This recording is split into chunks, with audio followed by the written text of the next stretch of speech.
बच्चों, welcome to the physics class. Students, आज इस क्लास में हम लोग लेंस के बारे में अध्ययन करेंगे।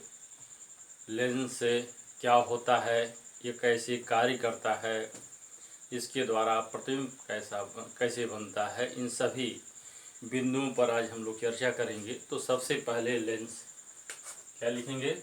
लेंस।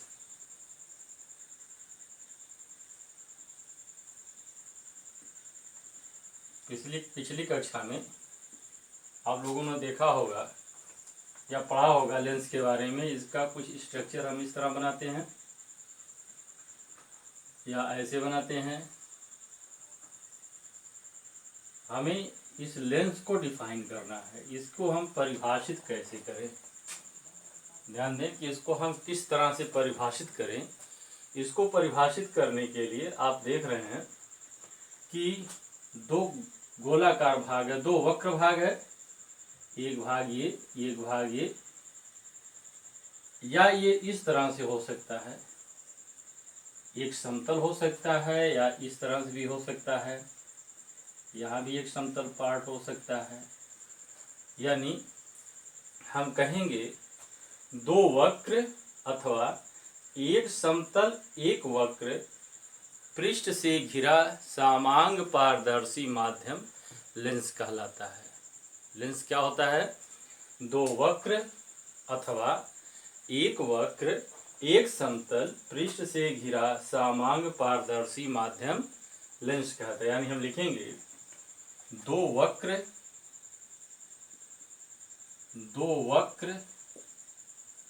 अथवा एक समतल तथा एक समतल तथा एक वक्र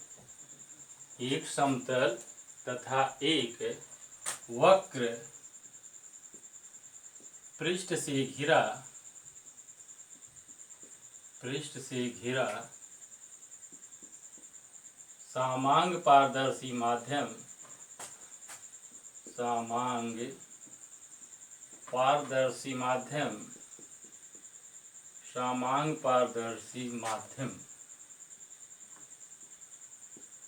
समांग पारदर्शी माध्यम लेंस कहलाता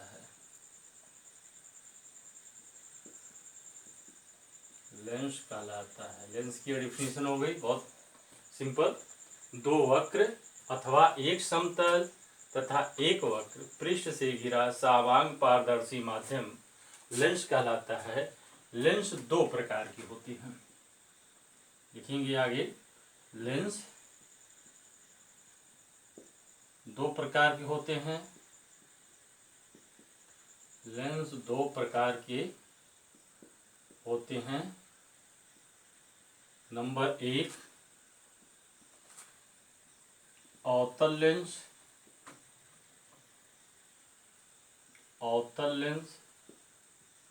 जिसको अंग्रेजी में कहते हैं कॉनकेव लेंस।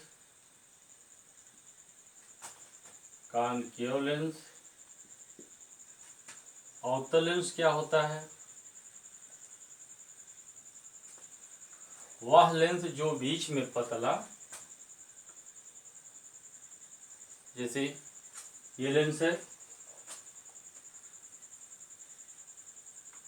यह लेंस हम बना दें, इस तरह का लेंस, इसको हम अवतल लेंस कहते हैं। ये क्या होता है? ये बीच में पतला तथा किनारे पर मोटा होता है। यह बीच में पतला तथा किनारे पर मोटा होता है। यानी लिखेंगे वह लेंस जो बीच में पतला तथा किनारे पर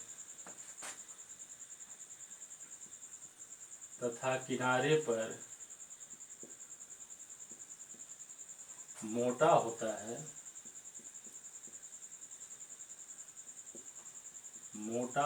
है, अवतल लेंस कहलाता है। अवतल लेंस कहलाता है।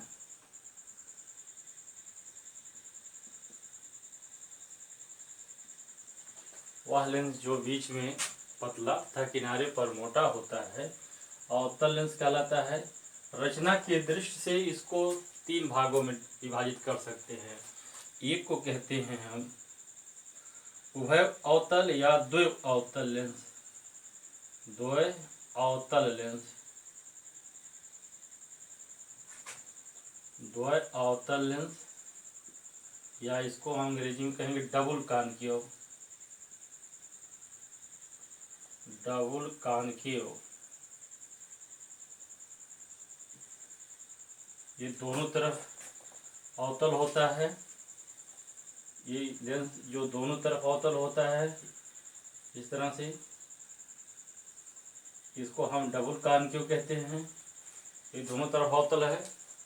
दूसरा होता है प्लेनो कॉनकेव, समतल अवतल। दूसरा कह सकते हैं हम समतल अवतल, यानी plano concave. Plano concave lens, एक भाग इसका समतल होता है और दूसरा भाग अवतल होता है। इसको ऐसे बना लेंगे, इसको आप लिख सकते हैं। इसका दोनों भाग अवतल होता है। द्वि अवतल, समतल अवतल, जिसका एक भाग समतल और दूसरा भाग, एक पृष्ठ समतल और दूसरा पृष्ठ अवतल होता है। और तीसरा इसका होता है उत्तलो अवतल। उत्तलो अवतल, उत्तलो अवतल यानी एक भाग उत्तल दूसरा भाग अवतल। ये होगा कॉन्वेक्सो कॉनकेव। कॉन्वेक्सो कॉनकेव लेंस, यानी ये लेंस जो होता है एक भाग ये का उत्तल होगा, एक भाग उत्तल और इसका दूसरा भाग अवतल होगा। एक पृष्ठ इसका उत्तल और दूसरा पृष्ठ इसका अवतल होगा। यानी रचना की दृष्टि से इसको हम 3 भागों में डिवाइड कर सकते हैं, 3 प्रकार का बना सकते हैं। एक है डबल कॉनकेव, यानी जिसका दोनों पृष्ठ अवतल होता है। प्लेनो कॉनकेव, जिसका पहला पृष्ठ जो होता है समतल होता है और दूसरा पृष्ठ अवतल होता है। उत्तलो अवतल यानी कॉन्वेक्सो कॉनकेव, जिसका पहला पृष्ठ उत्तल होता है और दूसरा पृष्ठ अवतल होता है। स्टूडेंट्स को लिख लें, नोट कर लें। इसके बाद दूसरा जो होता है लेंस के दूसरे प्रकार में, दूसरा जो होता है उसको हम कहते हैं उत्तल लेंस। इसको मिटा दें। दूसरा जो होता है उसे हम कहते हैं उत्तल लेंस। दूसरे लेंस को हम कहते हैं उत्तल लेंस। इसको हम कहेंगे उत्तल लेंस। उत्तल lens, convex lens. Convex lens, इसका डायग्राम अगर हम बनाएं तो ये इस तरह से होता है। इसका डायग्राम आप देख रहे हैं। ये किनारे बीच में मोटा तथा किनारे पर पतला होता है। इसको हम लिखेंगे या बीच में मोटा मोटा तथा किनारे पर पतला होता है। पतला होता है या बीच में मोटा तथा किनारे पर पतला होता है। यह लेंस भी रचना की दृष्टि से 3 प्रकार का हो सकता है। पहला प्रकार होगा द्वय उत्तल, द्वय उत्तल,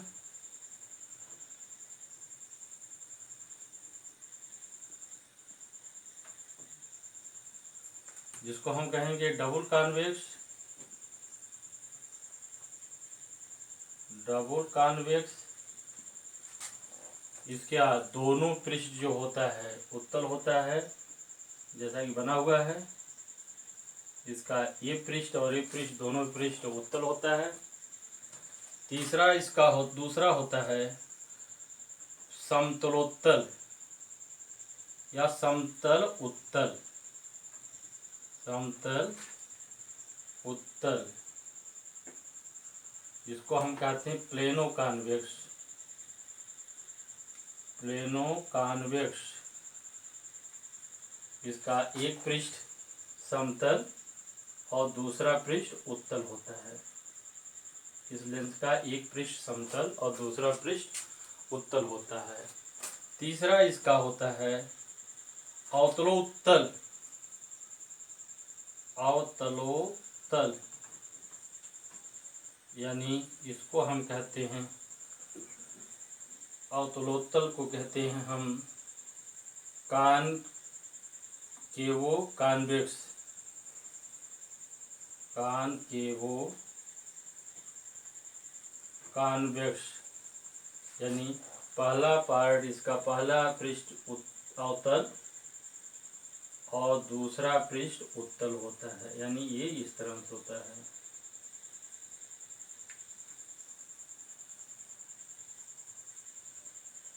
देख रहे हैं हम रचना की दृष्टि से, रचना के आधार पर उत्तल लेंस भी आपका तीन प्रकार का होता है।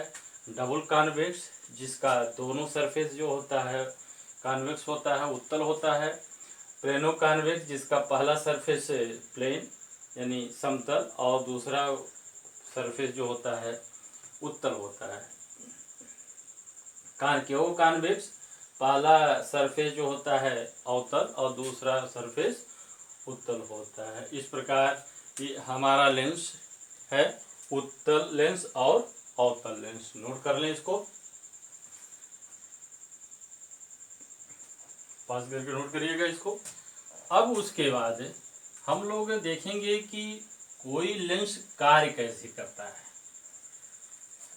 देखेंगे कोई लेंस कार्य कैसे करता है, यानी वर्किंग ऑफ ए लेंस या working function of a lens.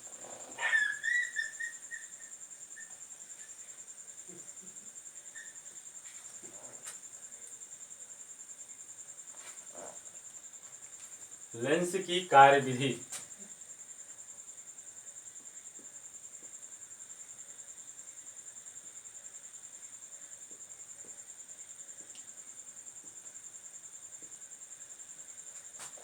Working function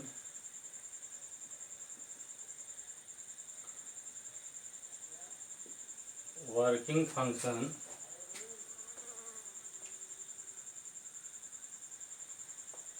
working function of a lens.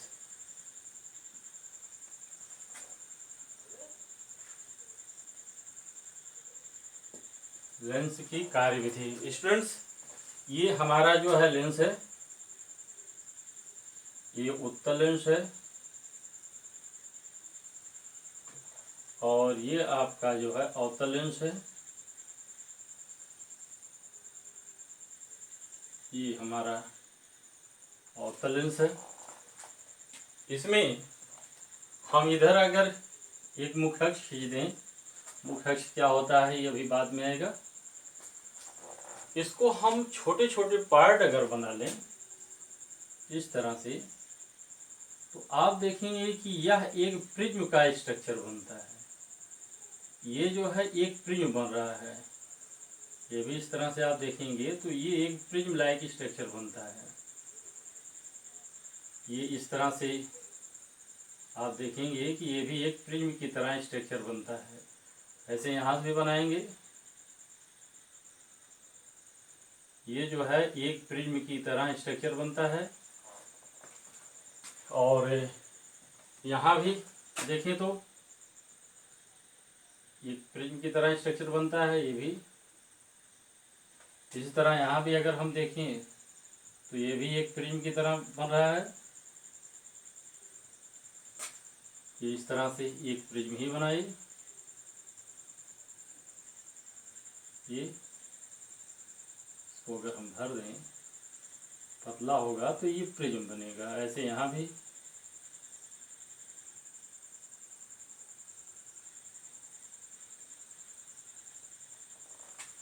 इसको पतला बनाएंगे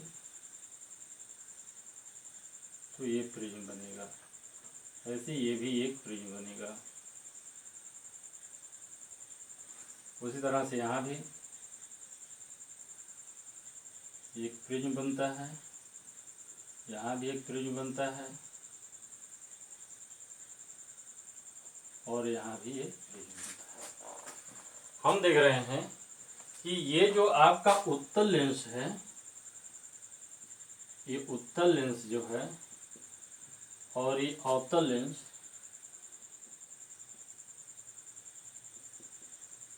दोनों में जो प्रिज्म बनता है, उत्तल लेंस में जो प्रिज्म का आधार होता है मुख्य अक्ष की ओर होता है और अवतल लेंस में जो प्रिज्म का आधार होता है मुख्य अक्ष से दूर बाहर की ओर होता है। हम जानते हैं कि जब प्रकाश की किरणें किसी प्रिज्म पर पड़ती हैं तो आधार की तरफ मुड़ जाती हैं, यानी जब प्रकाश की किरण अगर इस पर पड़ेगी तो ये आधार की तरफ मुड़ेगी, यानी मुख्य अक्ष की तरफ मुड़ जाएगी। ऐसे यहाँ से पड़ेगी तो ये मुख्य अक्ष की तरफ मुड़ेगी। उसी तरह से इस पर भी पड़ेगी तो ये मुख्य अक्ष की तरफ मुड़ेगी, यहाँ भी पड़ेगी तो मुख्य अक्ष की तरफ पड़ेगी। यानी जितनी भी प्रकाश की किरण इस पर पड़ेगी और उत्तल लेंस पर, ये मुख्य अक्ष की तरफ मुड़ जाएगी। उसी तरह से ये अवतल लेंस में जब प्रकाश की किरण इस पर पड़ेगी तो ये आधार की तरफ मुड़ेगी, यानी ये बाहर की तरफ चली जाएगी, ये किरण बाहर की तरफ चली जाएगी। ऐसे यहाँ भी पड़ेगी तो इधर चली जाएगी, यहाँ भी पड़ेगी तो इधर चली जाएगी।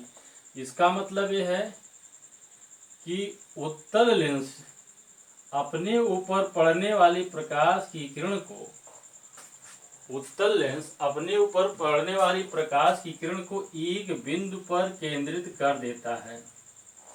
ये उत्तल लेंस है, ये अपने ऊपर पड़ने वाली प्रकाश की किरण को एक बिंदु पर केंद्रित कर देता है, जबकि अवतल लेंस अपने ऊपर पड़ने वाली प्रकाश की किरण को फैला देता है। इसको एक जगह केंद्रित करने के कारण इसको हम कहेंगे अभिसारी लेंस और इसको फैला देने के कारण इसका नाम हम देंगे अपसारी लेंस। इसको कहते हैं कन्वर्जिंग लेंस और इसे कहते हैं डाइवर्जिंग लेंस। यानी हम दो लाइन लिखेंगे क्या, लेंस को हम छोटे छोटे प्रिज्मों का बना हुआ मान सकते हैं। लेंस को हम छोटे छोटे प्रिज्मों का बना हुआ मान सकते हैं, जिसमें उत्तल लेंस में बना प्रिज्म, जिसमें उत्तल लेंस में बने प्रिज्म का आधार, जिसमें उत्तल लेंस में बने प्रिज्म का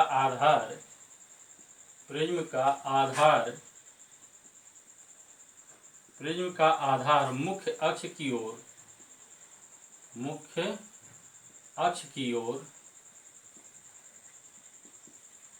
जबकि ये मुख्य अक्ष की ओर है, इसका आधार, इसका बेस मुख्य अक्ष की तरफ है, जबकि अवतल लेंस में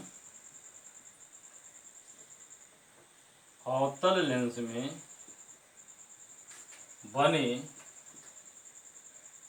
प्रिज्म का आधार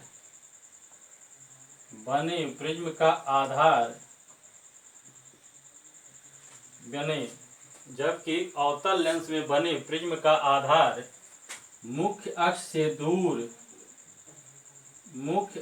से दूर बाहर की ओर है, मुख्य अक्ष से दूर बाहर की ओर है,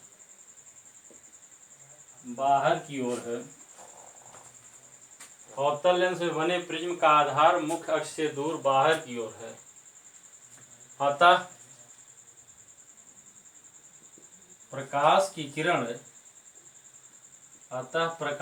किरण जब उत्तल लेंस पर पड़ती है तो जब उत्तल लेंस पर पड़ती है तो अतः प्रकाश की किरण जब उत्तल लेंस पर पड़ती है तो यह लेंस किरण को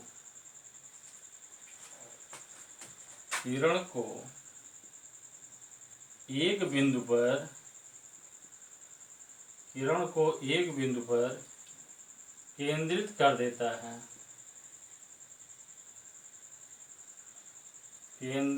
देता है,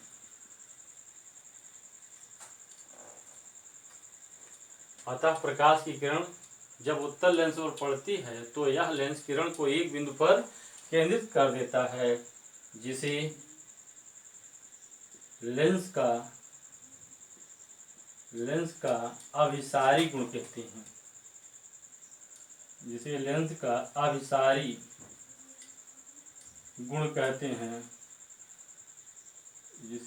का अभिसारी गुण कहते हैं, और लेंस अभिसारी लेंस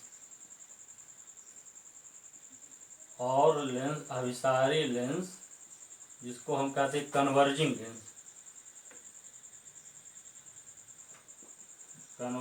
लेंस और लेंस अभिसारी लेंस कहलाता है।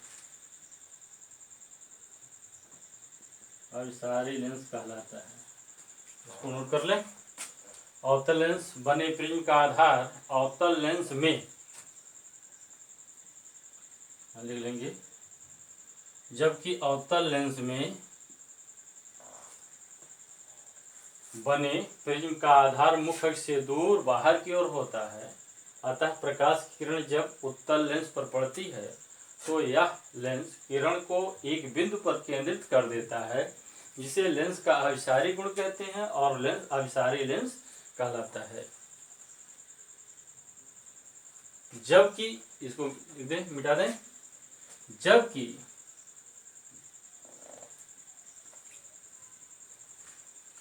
आगे लिखेंगे,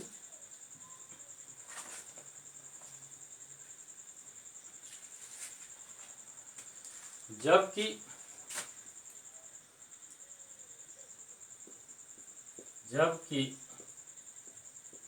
प्रकाश की किरणें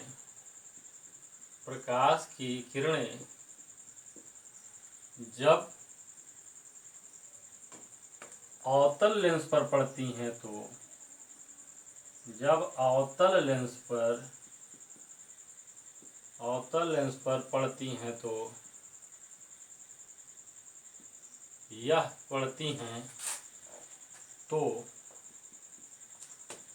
लेंस प्रकाश की किरणों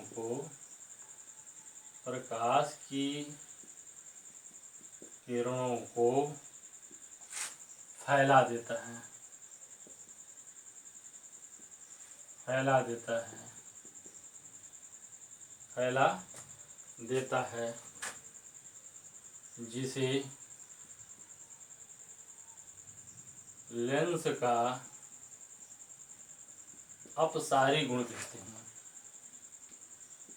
जिसे लेंस का अपसारी गुण कहते हैं। और लेंस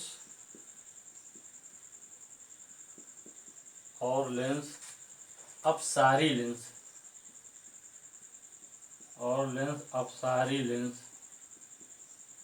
डाइवर्जिंग लेंस अपसारी लेंस कहलाता है।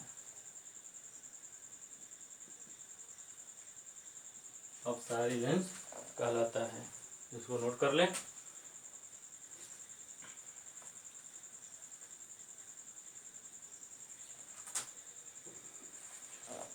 इसको नोट करें।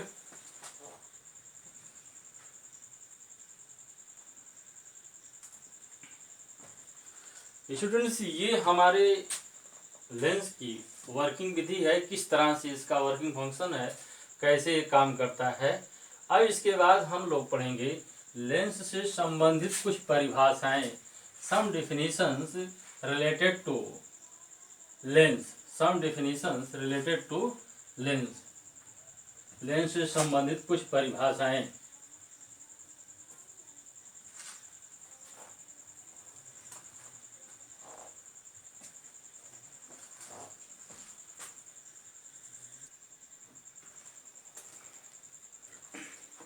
स्टूडेंट्स, अब हम पढ़ेंगे लेंस से संबंधित परिभाषाएं।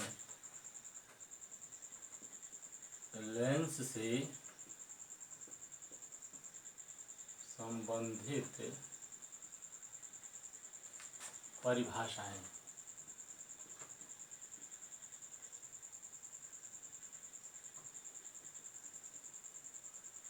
लेंस से संबंधित परिभाषाएं। सम डिफिनीशंस रिलेटेड टू लेंस।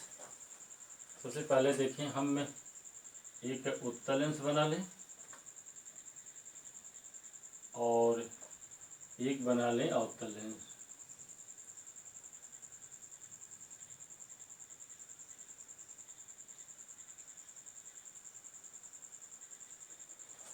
सबसे पहले हम देखेंगे प्रकाशिक केंद्र क्या होता है।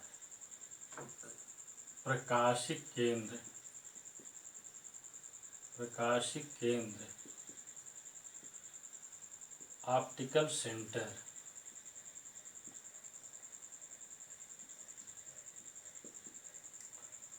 प्रकाशिक केंद्र, ऑप्टिकल सेंटर।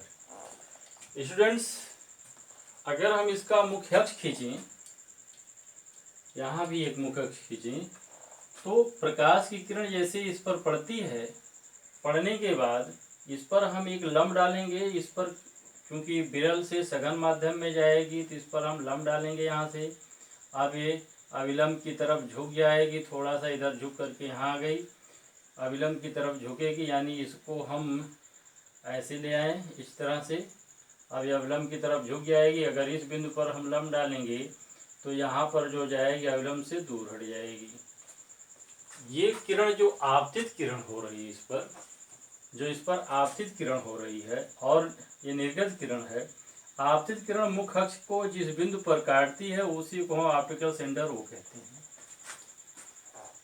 आपतित किरण जो है मुख्य अक्ष को जिस बिंदु पर काटती है उसी को हम ऑप्टिकल सेंटर कहते हैं। इसी तरह यहाँ से भी अगर हम देखेंगे, प्रकाश किरण इधर से आएगी और इस पर हम लंब डाल दें, अविलंब से दूर हटेगी, यानी ये इस तरह से आ जाएगी, ऐसे आएगी, और फिर इस पर हम लंब डालें, ये अविलंब से, ये अविलंब की तरफ झुकेगी और फिर उसके बाद इधर से अविलंब से दूर चली जाएगी। ये अगर पॉइंट हम सी दे दें, इसका नाम हम दे दें पॉइंट सी, और ये आपका P1 है, ये P2 है, इसकी रेडियस R1 है, इसकी रेडियस R2 है, तो ये रिलेशन जो होता है CP1 बाई CP2 बराबर R1 बाई R2, इस अनुपात में इसका ऑप्टिकल सेंटर हम निर्धारित करते हैं। जैसे अगर हमारे पास एक प्लेनो कॉन्वेक्स है, इस प्लेनो कॉन्वेक्स में इसका सेंटर जो है ऑप्टिकल सेंटर बिंदु O पर होगा, ऐसे ये बिंदु O पर होगा। और अगर इस तरह का हमारे पास है जिसको हम कॉनकेव कॉन्वेक्स कहेंगे, तो ये इसका ऑप्टिकल सेंटर कहीं बिंदु यहाँ पर होगा, वो बिंदु यहाँ होगा। लेकिन जो हमारे कोर्स में जो हमको पढ़ना है वह ये है, किसी पतले लेंस की चर्चा हमको करनी है। हमको जो है किसी पतले लेंस की चर्चा करनी है। किसी पतले लेंस के लिए क्या होता है, किसी पतले लेंस की अगर हम चर्चा करें तो पतले लेंस के लिए जो हमारा ऑप्टिकल सेंटर होता वह बिंदु होता है, मुख्य अक्ष पर स्थित वह बिंदु होता है जहाँ से चलने वाली प्रकाश की किरणें अपवर्तन जहाँ से चलने वाली प्रकाश की किरणें विचलित हुए बिना सीधे निकल जाती हैं। यानी ये प्रकाश की किरण आई यहाँ और ये सीधे निकल गई, वैसे यहाँ भी आएगी और सीधे निकल जाएगी। इसी को हम ऑप्टिकल सेंटर कहेंगे। यानी ऑप्टिकल सेंटर क्या होता है, हम कहेंगे किसी पतले लेंस के लिए, कहेंगे पतले लेंस के लिए, पतले लेंस के लिए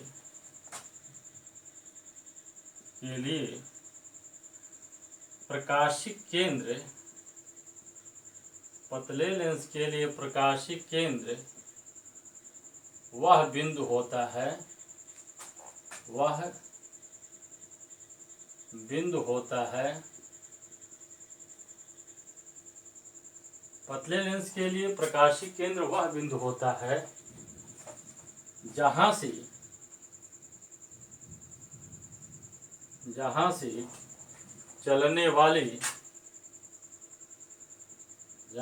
चलने वाली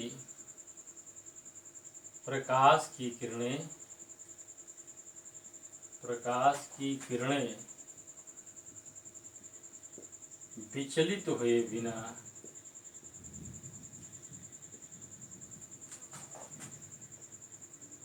विचलित हुए बिना सीधे निकल जाती हैं, विचलित हुए बिना सीधे निकल जाती हैं।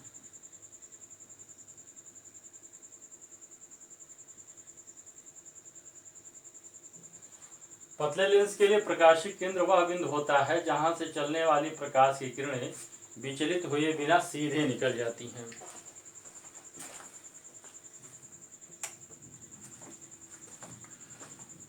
ये दूसरा जो पॉइंट होगा आसान होगा, वो क्या है, वक्रता केंद्र। वक्रता केंद्र, centre of curvature, centre of curvature.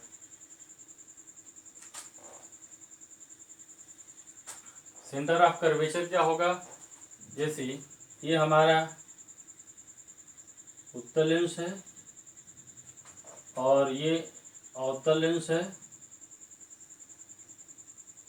ये तो हम ये कह सकते हैं कि ये किसी दो गोले से मिलकर के बना हुआ है। इसके वक्र भाग का केंद्र जो है वक्रता केंद्र होगा, ऐसे यहाँ भी होगा।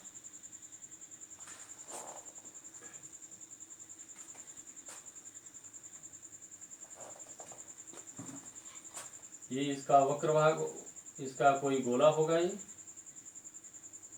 उसी तरह से यहाँ भी अगर हम अवतल बना लें, इसका अवतल बनाएंगे तो ये भी दो गोला मालूम होगा, यहाँ भी दो गोला मालूम होगा। इसका जो केंद्र होता है वही वक्रता केंद्र होता है। ये C1 है, ये C2 है, यहाँ भी C1 है, ये C2 है। हम लिखेंगे लेंस के गोली पृष्ठों, लेंस के गोली पृष्ठों के केंद्रों को मैं इसलिए लिख रहा हूँ कि इसमें दो केंद्र होगा, एक C1 इधर होगा इस गोली पृष्ठ का और एक इस गोली पृष्ठ का, तो एक इधर होगा एक इधर होगा। गोली पृष्ठों के केंद्रों को वक्रता केंद्र कहते हैं, वो वक्रता केंद्र कहते हैं, वो वक्रता केंद्र कहते हैं। किसी गोली लेंस में दो गोली पृष्ठ होता है, एक पृष्ठ ये होता है, इसको हम C1 और इसको C2 लिख सकते हैं। ये इसके लिए पहले के लिए C1 लिखेंगे और दूसरे के लिए C2। वैसे ये आपका C1 है, ये C2 है। यानी किसी भी लेंस में दो वक्रता केंद्र होते हैं। नोट कर लें इसको। अगला पॉइंट होगा मुख्य अक्ष। अगला पॉइंट है मुख्य अक्ष। अगली हेडिंग देंगे मुख्य अक्ष।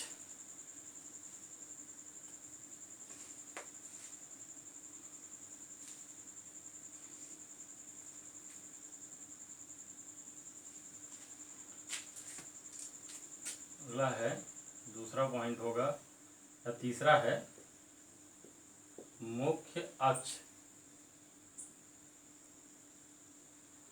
यह मुख्य अक्ष प्रिंसिपल एक्सिस।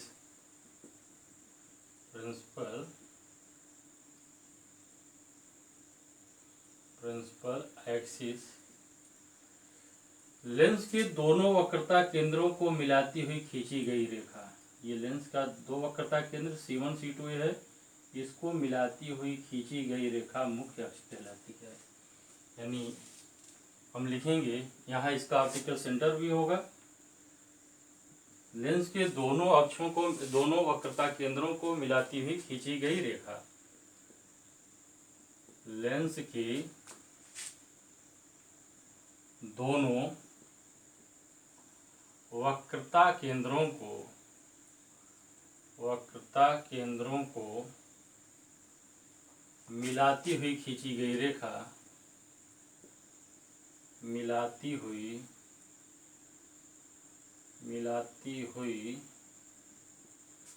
खींची गई रेखा मुख्य अक्ष कहलाती है। मुख्य अक्ष कहलाती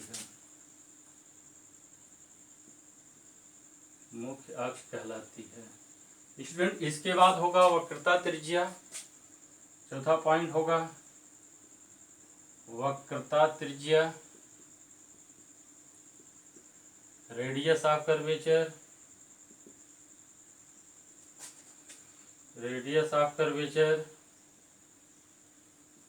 लेंस के दोनों गोले पृष्ठों की जो त्रिज्या होती है उसको हम रेडियस ऑफ कर्वेचर कहेंगे। जैसे ये है, इसकी त्रिज्या ये होगी और इसकी त्रिज्या ये होगी, इधर होगी। इसी को हम कहेंगे रेडियस ऑफ कर्वेचर या वक्रता त्रिज्या। यानी हम इसको कहेंगे लेंस के गोली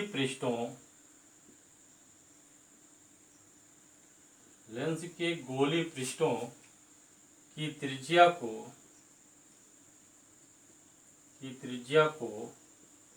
वक्रता त्रिज्या कहते हैं। ये त्रिज्या को वक्रता त्रिज्या कहते हैं।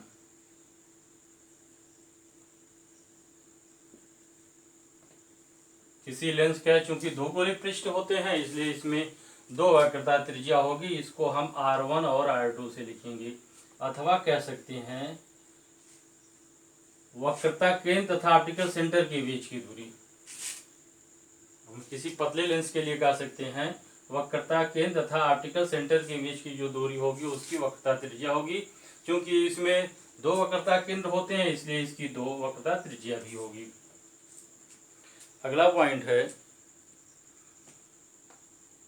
फोकस। बेटा इसको,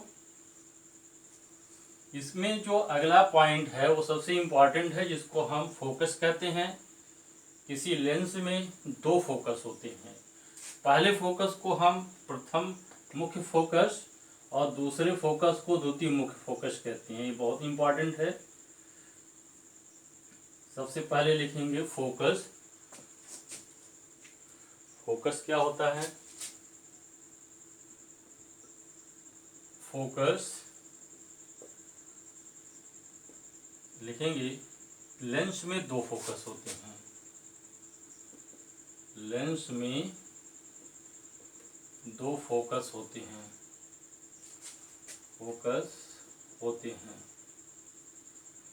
पहला कहते हैं प्रथम मुख्य फोकस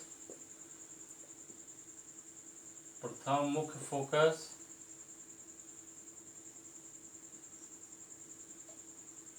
फर्स्ट प्रिंसिपल फोकस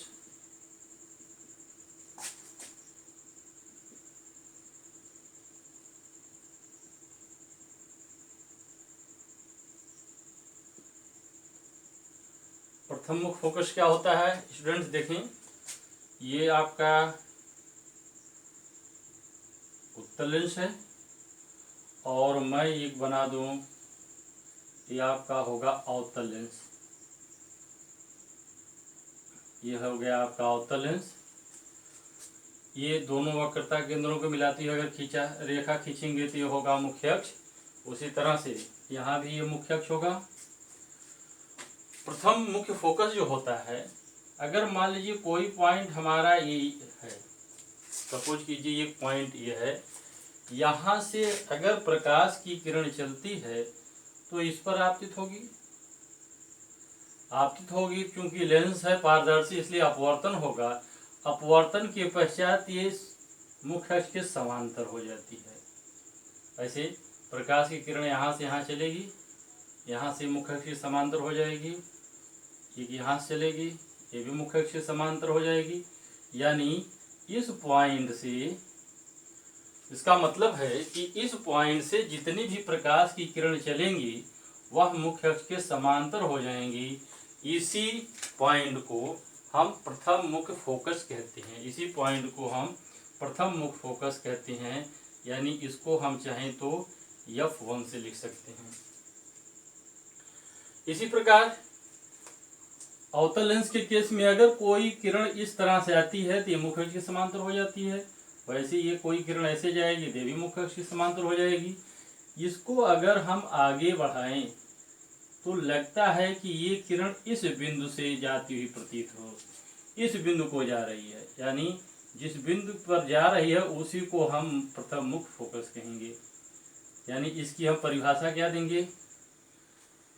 मुख्य अक्ष के मुख्य अक्ष पर स्थित वह बिंदु जहां से चलने वाली प्रकाश की किरणें अपवर्तन के पश्चात मुख्य अक्ष के समांतर हो जाती है। उत्तल लेंस के केस में देखें, मुख्य अक्ष पर स्थित वह बिंदु, ये मुख्य अक्ष है, इस मुख्य अक्ष पर स्थित वह बिंदु जहां से चलने वाली प्रकाश की किरणें अपवर्तन के पश्चात मुख्य अक्ष के समांतर हो जाती हैं।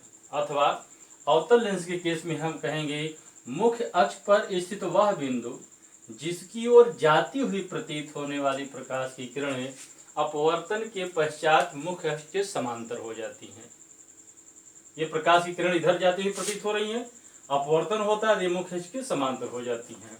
यानी कि दोनों को अगर हम जोड़कर एक साथ कहें तो हम कहेंगे मुख्य अक्ष पर स्थित वह बिंदु जहां से चलने वाली अथवा जिसकी ओर जाती हुई प्रतीत होने वाली प्रकाश की किरणें अपवर्तन के पश्चात मुख्य अक्ष के समांतर हो जाती हैं, प्रथम मुख्य फोकस कहलाता है। यानी हम इसको लिखेंगे मुख्य अक्ष पर स्थित वह बिंदु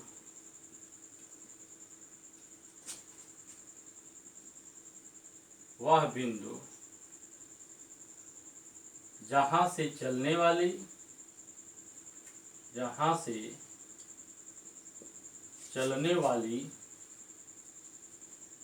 अथवा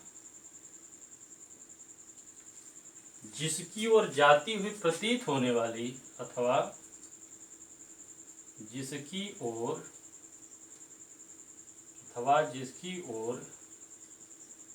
जाती हुई प्रतीत होने वाली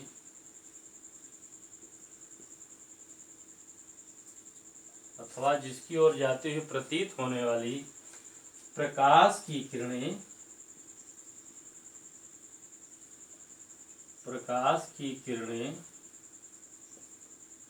अपवर्तन के पश्चात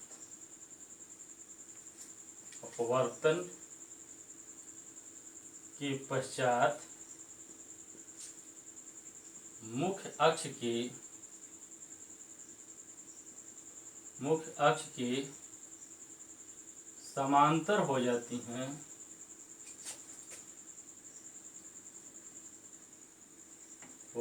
हैं, प्रथम मुख्य फोकस कहलाता है। प्रथम मुख्य फोकस कहलाता है।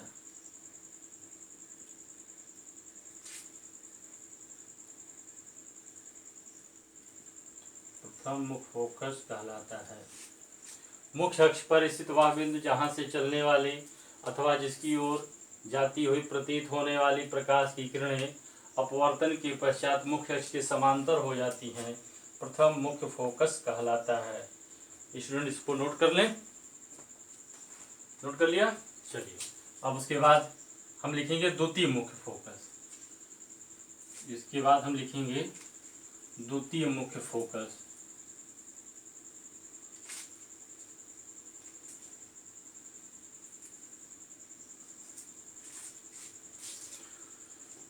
हेडिंग देंगे द्वितीय मुख्य फोकस। द्वितीय मुख्य फोकस यानी सेकेंड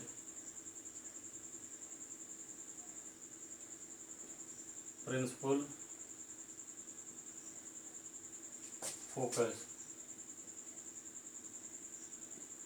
सेकेंड प्रिंसिपल फोकस, द्वितीय मुख्य फोकस।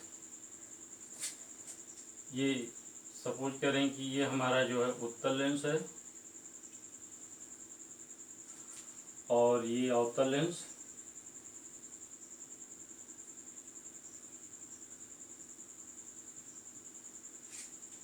ये हमारा मुख्य अक्ष है।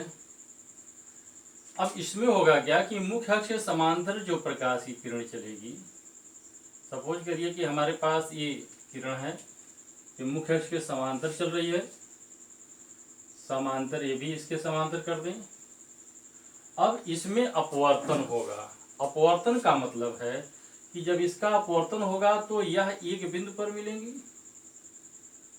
उत्तल लेंस में एक बिंदु पर मिलेंगी, और अवतल लेंस में ये जो है ये बाहर दूर चली जाती हैं, फैल जाती हैं। अगर इसको हम पीछे बढ़ाएं तो ये इस बिंदु से जाती हुई प्रतीत होती है।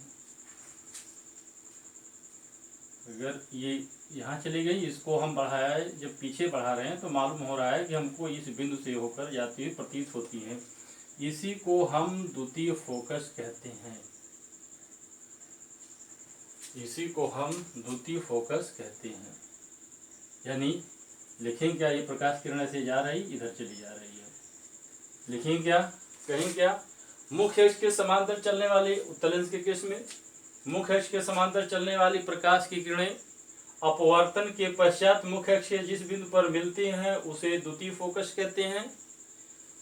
अवतल लेंस के केस में मुख्य अक्ष के समांतर चलने वाली प्रकाश की किरणें मुख्य अक्ष के समांतर चलने वाली प्रकाश की किरणें अपवर्तन के पश्चात मुख्य अक्ष के जिस बिंदु से होकर जाती हुई प्रतीत होती हैं, मुख्य अक्ष के जिस बिंदु से होकर जाती हुई प्रतीत होती हैं उसे हम द्वितीय फोकस कहते हैं। अथवा दोनों को एक साथ हम मिला करके अगर लिख दें तो कहेंगे मुख्य अक्ष के समांतर चलने वाली प्रकाश की किरणें अपवर्तन के पश्चात जिस बिंदु पर मिलती हैं अथवा जिस बिंदु से होकर जाती हुई प्रतीत होती हैं उसे हम द्वितीय फोकस कहते हैं। लिखेंगे मुख्य अक्ष के समांतर मुख्य अक्ष के समांतर चलने वाली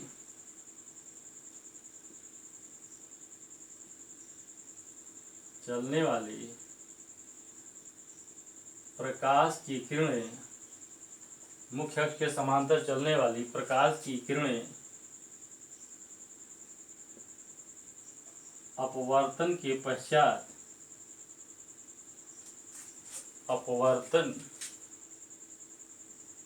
पश्चात जिस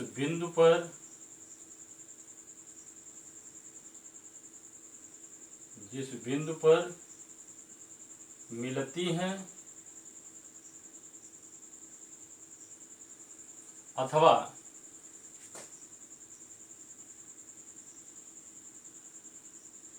जिस बिंदु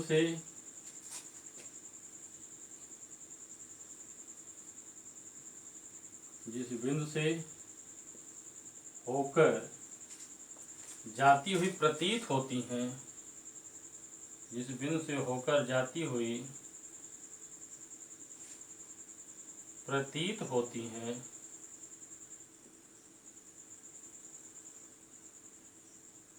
उसे द्वितीय मुख्य फोकस कहते हैं। उसे द्वितीय मुख्य फोकस कहते हैं।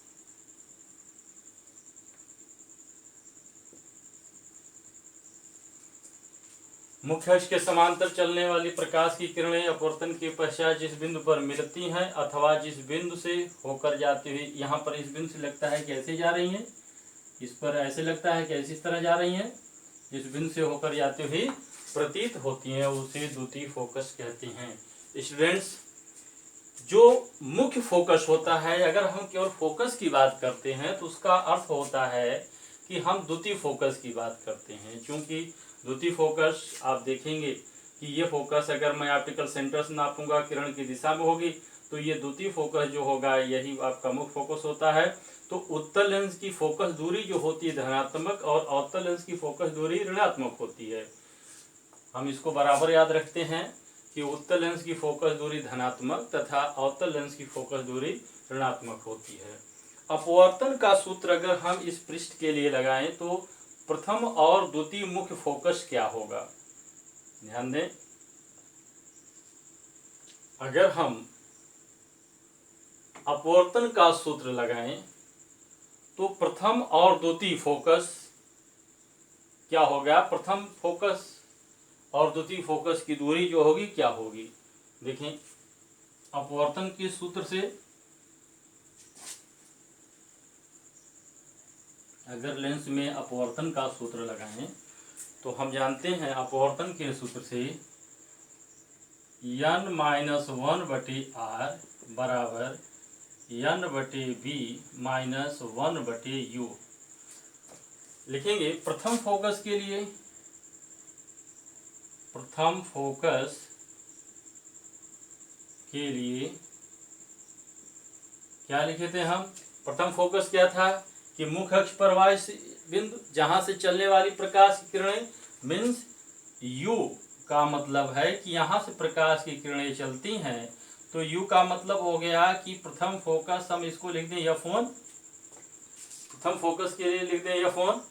कहते हैं प्रथम फोकस के लिए मुख्य अक्ष पर स्थित वह बिंदु जहां से चलने वाली प्रकाश की किरणें, ध्यान दें कि ये जो है आपका जो प्रथम फोकस इस तरह से हमने बनाया था, ये था, यहां से ऐसे था, इसका प्रथम फोकस हम ऐसे बनाए थे। ये जो आपका जो प्रथम फोकस हम लिखे थे f1, ये दूरी फोकस दूरी f1 होगी यहाँ। तो इसके लिए हम कह रहे हैं कि जो प्रथम फोकस के लिए f1 है, इसका मतलब है कि यहाँ पर हम u का मान f1 रख दें और ये कहते हैं b का मान हमारा क्या होगा, मुख्य अक्ष के समांतर चलने वाली प्रकाश के अपवर्तन के पश्चात मुख्य अक्ष से समांतर चले जाती है, यानी v का मान इनफाइनाइट होगा।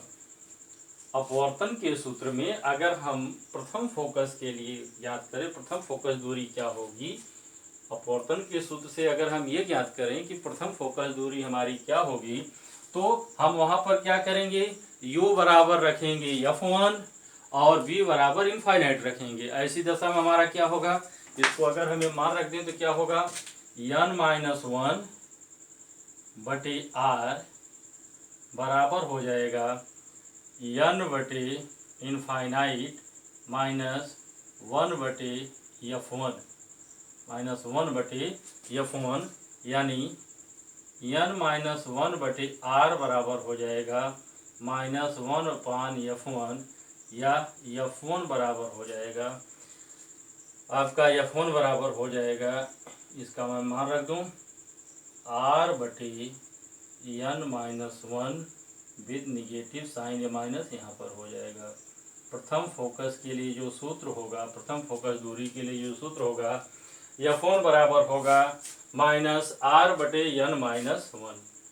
इसी तरह से हम द्वितीय फोकस के लिए निकालें क्या होगा, इसी तरह से हम निकालेंगे द्वितीय फोकस के लिए।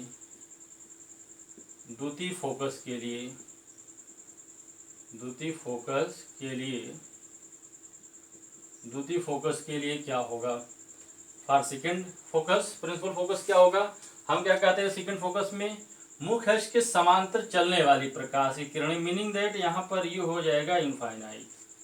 प्रकाश की किरण कहाँ से आ रही, अनंत से आ रही है। अपवर्तन के पश्चात जिस बिंदु पर मिलती है, जहां पर प्रतिबिंब बनता है, उसी को हम बी से लिखते हैं। ये आपका हो जाएगा F2 द्वितीय फोकस दूरी। अपवर्तन के सूत्र में जो होता है n-1/r बराबर n/b -1/u में इसका मान रख दें, तो ये हो जाएगा आपका n-1/r बराबर होगा n/b यानी n/F2 -1/इनफाइनाइट, यानी ये हो जाएगा n-1/r बराबर होगा n/F2, या F2 बराबर हो जाएगा हमारा, F2 बराबर होगा, मल्टीप्लाई कर देंगे n r ये इधर आ जाएगा, ये नीचे हो जाएगा n-1, ये हो गया हमारा द्वितीय फोकस दूरी के लिए फार्मूला। प्रथम फोकस दूरी और द्वितीय फोकस दूरी में संबंध क्या होता है, तो इसके लिए हम निकाल लें F1/F2, यानी ये हो जाएगा आपका -r/n-1/,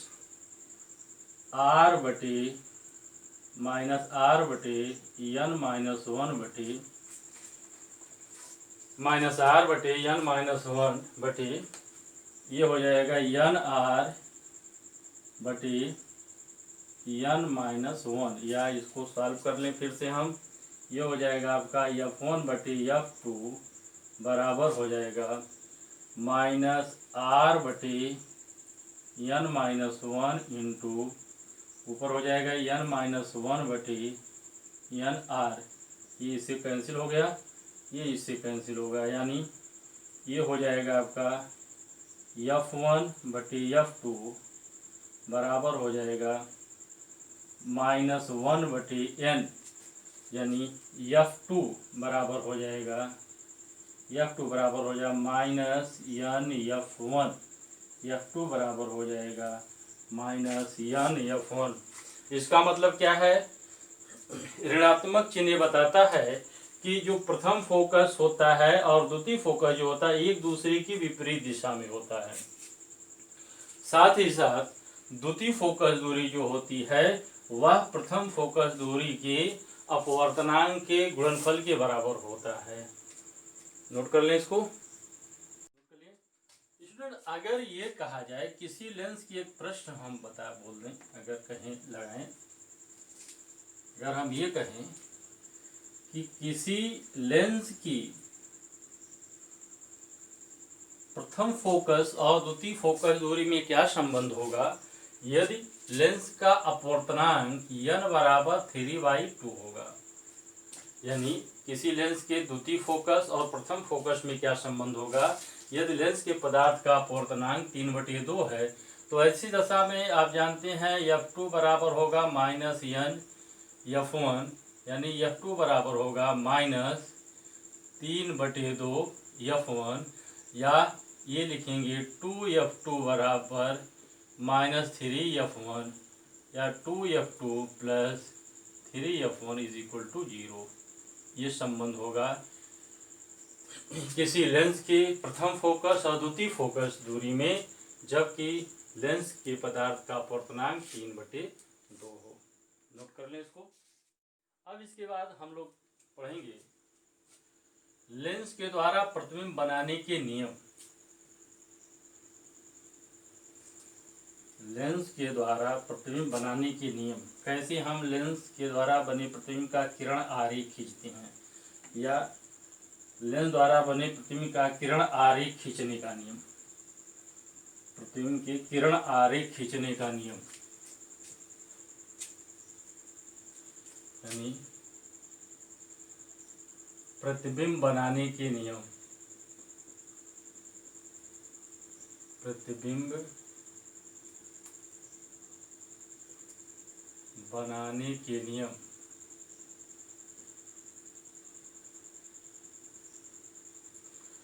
मतलब बने प्रतिबिंब के लिए किरण आरेख खींचने का नियम।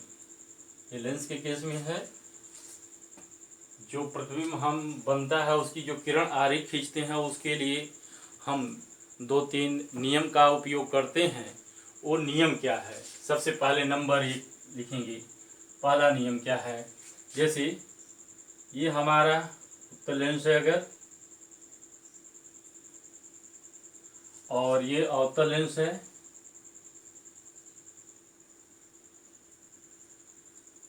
ये उत्तल लेंस है, ये अवतल लेंस है, ये मुख्य अक्ष होगा। इसका पहला नियम यह है कि मुख्य अक्ष के समांतर जो प्रकाश की किरण चलेगी वह जो है इसके फोकस से होकर के जाएगी, या मुख्य अक्ष के समांतर अगर प्रकाश की किरण चल रही है तो वह इसके फोकस से होकर जाती हुई प्रतीत होती है। यानी मुख्य अक्ष के समांतर अगर प्रकाश की किरण चलेगी तो पहला क्या होगा, वह इससे फोकस से होकर जाएगी अथवा फोकस से होकर जाती हुई प्रतीत होगी। पहला नियम हम लिख लेंगे। पहला नियम, मुख्य अक्ष के समांतर चलने वाली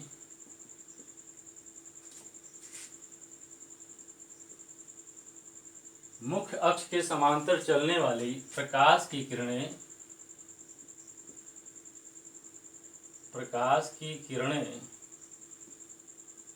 फोकस से होकर जाती हैं। मुख्य अक्ष के समांतर चलने वाली प्रकाश की किरणें फोकस से होकर जाती हैं।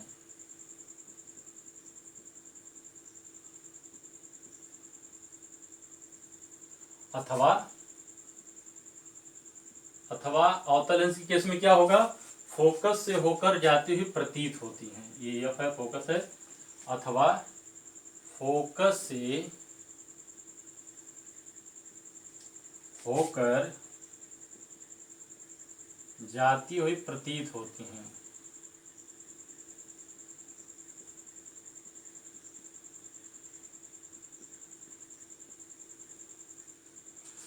मुख्य अक्ष के समांतर चलने वाली प्रकाश की किरणें फोकस से होकर जाती हैं अथवा फोकस से होकर जाती हुई प्रतीत होती हैं। दूसरा नियम क्या होगा स्टूडेंट देखें, अगर कोई प्रकाश की किरण फोकस से होकर के जा रही है, अगर कोई प्रकाश की किरण फोकस से होकर जा रही है तो अपवर्तन के पश्चात ये मुख्य अक्ष के समांतर हो जाती है। यदि कोई प्रकाश की किरण फोकस से होकर जाती है तो अपवर्तन के पश्चात मुख्य अक्ष के समांतर हो जाती है। अथवा अवतल लेंस के केस में अगर कोई प्रकाश की किरण फोकस की ओर जाती हुई प्रतीत होती है, अगर कोई प्रकाश की किरण फोकस की ओर जाती हुई प्रतीत होती है तो जैसे ये प्रतीत हो रही है कि यहाँ जा रही है, लेकिन अपवर्तन के पश्चात ये क्या होगा, वो मुख्य अक्ष के समांतर हो जाती है। यदि कोई प्रकाश की किरण फोकस से होकर के लेंस पर आपतित होती है तो वह अपवर्तन के पश्चात मुख्य अक्ष के समांतर हो जाती है। यानी दूसरा इसका नियम जो है, जब प्रकाश की किरण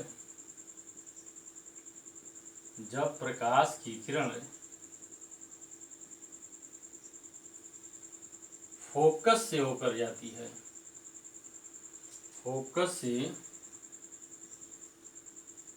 होकर जाती है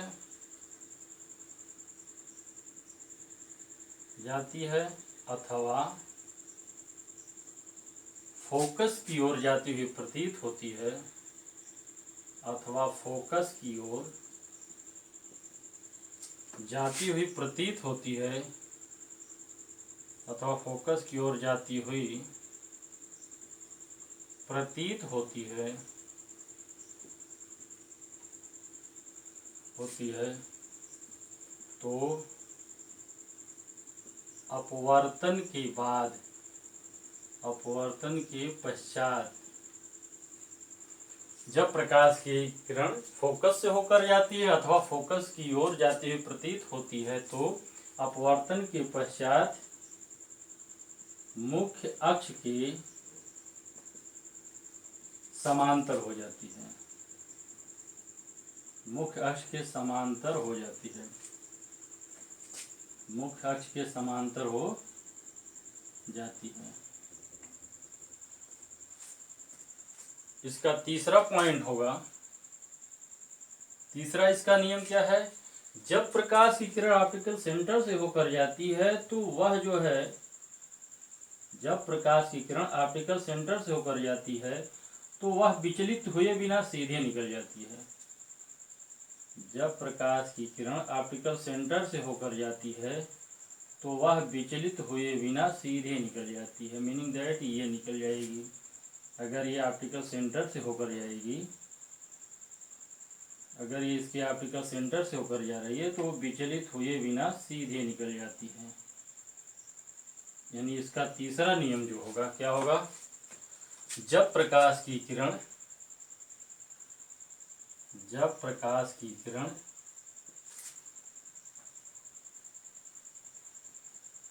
जब प्रकाश की किरण प्रकाशिक केंद्र से होकर जाती है तो प्रकाशिक केंद्र से होकर जाती है तो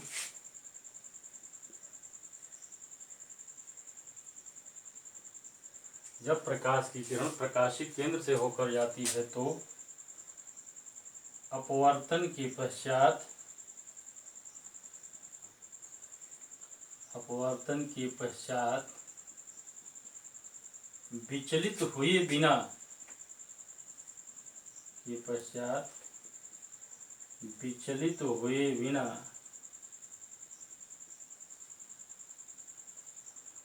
विचलित हुए बिना सीधे निकल जाती है।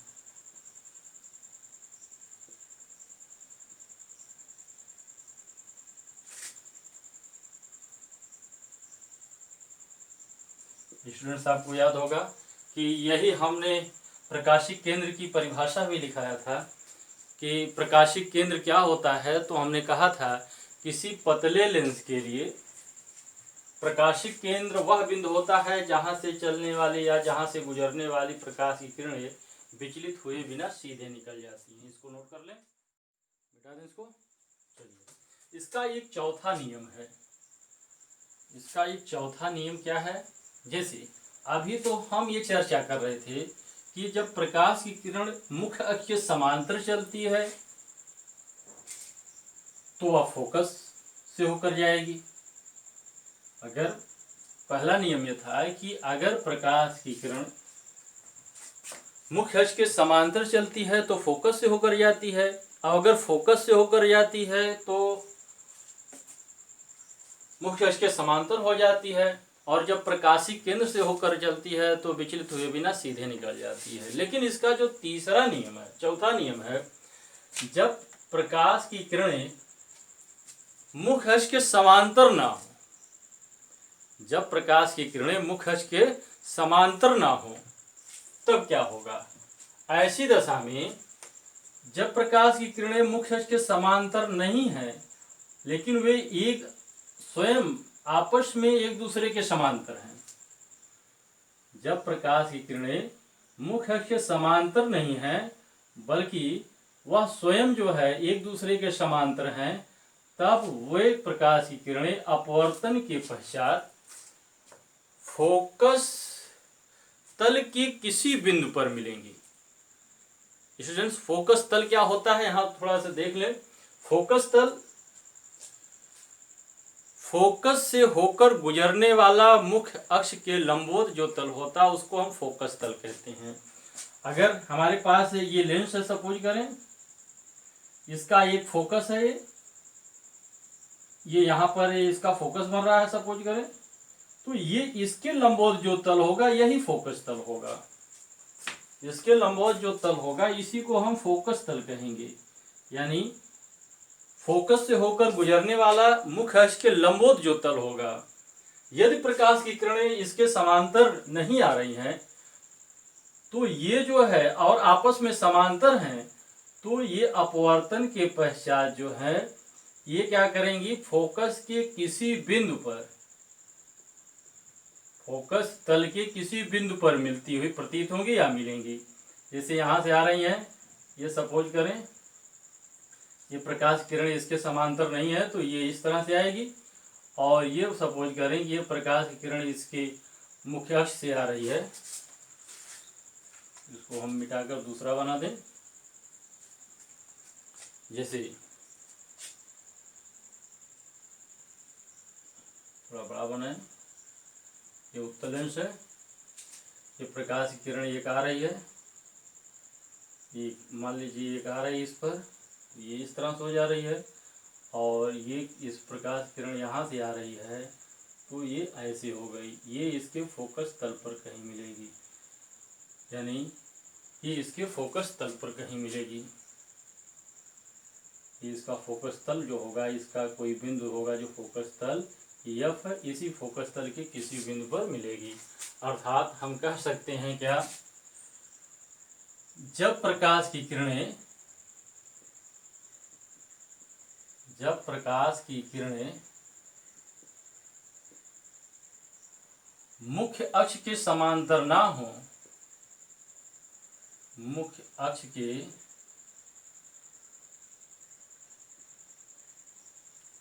ये आपका एफ होगा, मुख्य अक्ष के समांतर ना हो किंतु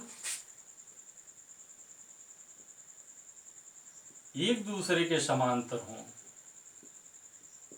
एक दूसरे के समांतर हों। जब प्रकाश की किरणें मुख्य अक्ष के समांतर ना हो किंतु एक दूसरे के समांतर हों तो वे किरणें अपवर्तन के पश्चात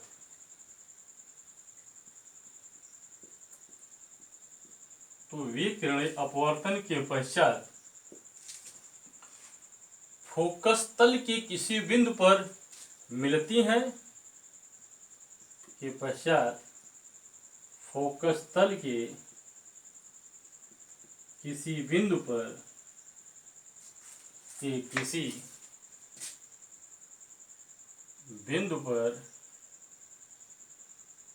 मिलती हैं अथवा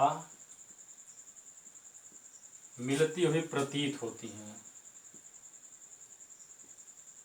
अथवा मिलती हुई प्रतीत होती हैं। फोकस तल के किसी बिंदु पर मिलती हैं अथवा मिलती हुई प्रतीत होती हैं। स्टूडेंट्स, ये 4 नियम हैं, इन 4 नियमों में से कोई 2 नियम लागू करके, किसी 2 नियम का उपयोग करके हम किसी लेंस के सम्मुख भिन्न भिन्न बिंदुओं पर रखे गए वस्तुओं का प्रतिबिंब बनाएंगे।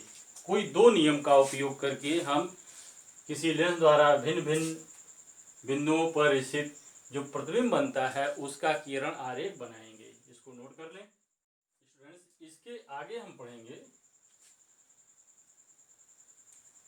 लेंस द्वारा प्रतिबिंब का बनना।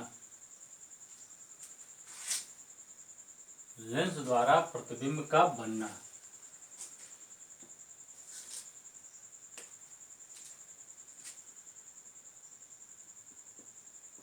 लेंस द्वारा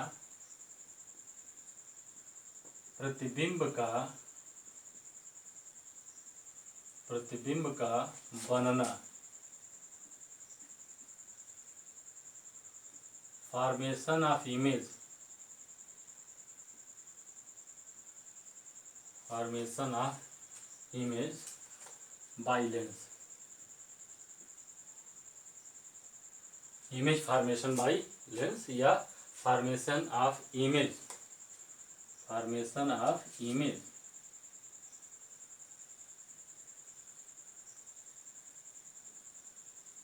हमारी लेंस। सबसे पहले हम उत्तल लेंस के लिए लेंगे। उत्तल लेंस के लिए सबसे पहले हम क्या लेंगे? उत्तल लेंस के लिए फॉर कॉन्वेक्स लेंस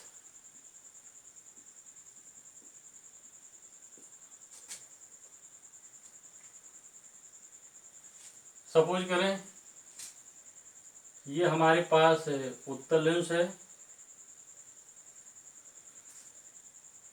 ये मुख्य अक्ष है। स्टूडेंट्स, ये हम लेंस के द्वारा प्रतिबिंब बनाने के लिए पहले हम देखें एफ और ये 2f। ऐसे यहाँ भी फोकस दूरी एफ होगी यहाँ, और यहाँ पर होगा 2f। एक नियम बनाते हैं, याद रखते हैं, जो इसका एक सरल तरीका है, अभी याद हो सकता है आपको। जैसे सबसे पहले हम इसको 2f पर रखते हैं, वस्तु को 2f पर रखते हैं, यानी ओ डैश को हम कहाँ रखेंगे? O पर। स्टूडेंट्स, उत्तल लेंस के सामने जब कोई वस्तु 2f दूरी पर होती है तो इसका प्रतिबिंब लेंस के दूसरी ओर 2f दूरी पर ही बनता है। यानी लेंस के सामने 2f दूरी पर रखी गई वस्तु का प्रतिबिंब लेंस के दूसरी ओर 2f दूरी पर ही बनता है। कैसा बनता है? उल्टा बनता है, वस्तु के बराबर बनता है और वास्तविक बनता है।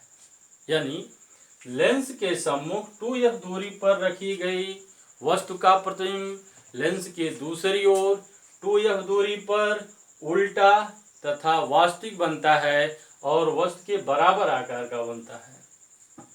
यदि वस्तु को हम 2f से अनंत की ओर ले जाते हैं तो यह प्रतिबिंब हमारा 2f से f की ओर खिसकता है। ध्यान दें, यदि हम प्रतिबिंब वस्तु को 2f से अनंत की ओर ले जाते हैं तो यह प्रतिबिंब हमारा 2f से f की ओर खिसकता है, और जैसे ही हम इस वस्तु को अनंत पर ले जाते हैं प्रतिबिंब हमारा f पर बनता है। जैसे ही वस्तु को हम अनंत पर रखते हैं तो ये प्रतिबिंब कहाँ बनता है? f पर बनता है। अब उसके बाद अगर हम 2f से f की ओर वस्तु को ले कर चलते हैं तो हमारा प्रतिबिंब अनंत की ओर खिसकता है। हमारा प्रतिबिंब अनंत की ओर खिसकता है। जैसे ही हम वस्तु को f पर रखते हैं हमारा प्रतिबिंब अनंत पर बनता है। यानी जब वस्तु को हम f पर रखेंगे तो प्रतिबिंब अनंत पर बनेगा। जैसे ही हम वस्तु को ऑप्टिकल सेंटर प्रकाशिक केंद्र और फोकस के बीच में रखते हैं, वैसे ही उत्तल लेंस के द्वारा प्रतिबिंब वस्तु से बड़ा, सीधा, आभासी और उधर ही बनता है जिधर वस्तु रखी रहती है। यानी उत्तल लेंस के केस में केवल एक ही स्थिति में आभासी प्रतिबिंब बनता है। कब? जब वस्तु प्रकाशिक केंद्र और फोकस के बीच में होती है। यानी इसको अगर हम चाहें तो लिख सकते हैं क्या? उत्तल लेंस के सामने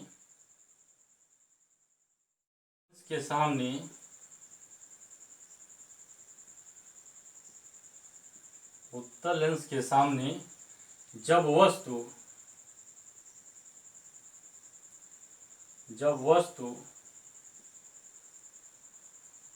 2f दूरी पर होती है तो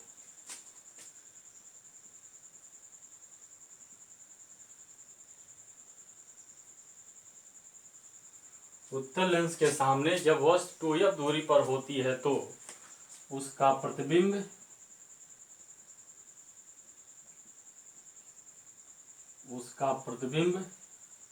लेंस के दूसरी ओर लेंस के दूसरी ओर 2f दूरी पर वस्तु के बराबर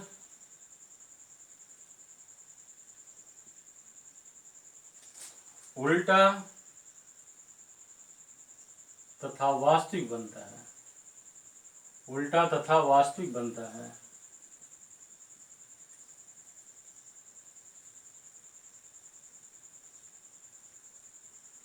उल्टा तथा वास्तविक बनता है जब वस्तु को 2f से अनंत की ओर विस्थापित करते हैं तो अनंत की ओर विस्थापित करते हैं तो प्रतिबिंब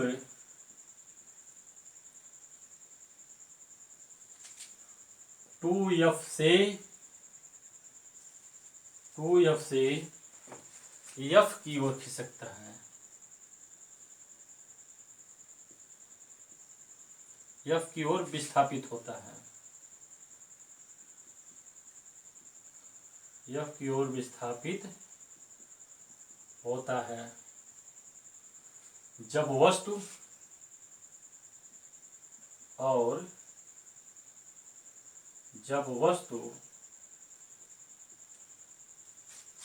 अनंत पर होती है तो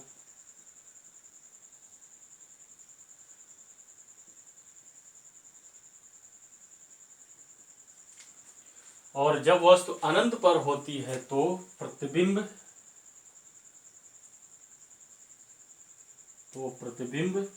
फोकस पर बनता है। तो प्रतिबिंब फोकस पर बनता है। प्रतिबिंब फोकस पर बनता है। कैसा बनेगा? उल्टा वास्तविक बनेगा। उल्टा तथा वास्तविक बनेगा। इसी प्रकार जब वस्तु को 2f से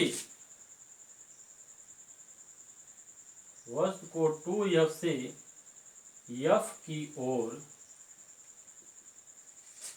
इसी प्रकार जब वस्तु को 2f से f की ओर विस्थापित करते हैं तो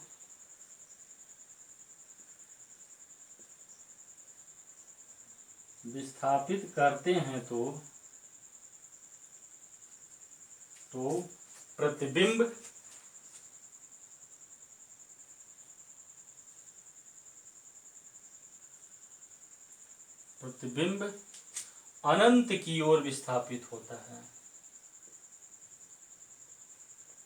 अनंत की ओर विस्थापित होता है। प्रतिबिंब अनंत की ओर विस्थापित होता है और जब वस्तु अनंत पर होती है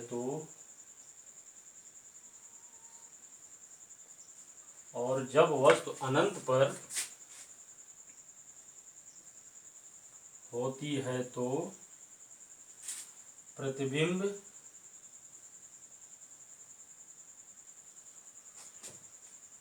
और जब वस्तु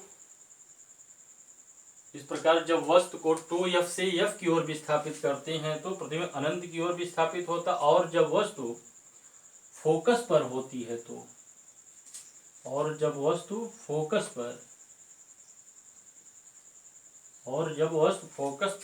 है तो प्रतिबिंब अनंत पर बनता है। तो प्रतिबिंब अनंत पर बनता है। प्रतिबिंब अनंत पर बनता है। और परंतु जब हम कह रहे हैं कि फोकस और प्रकाशिक केंद्र के बीच में होती है तो क्या बनेगा? और जब इसको लिख लें तो उसके बाद आगे लिखें। नोट कर लें इसको, मिटा दें। चलिए आगे लिखेंगे।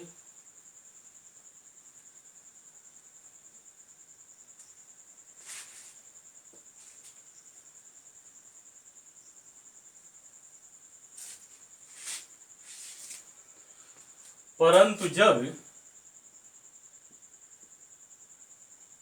परंतु जब वस्तु फोकस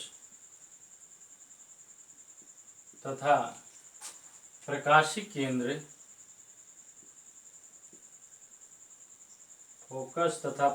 केंद्र के बीच में होती है तो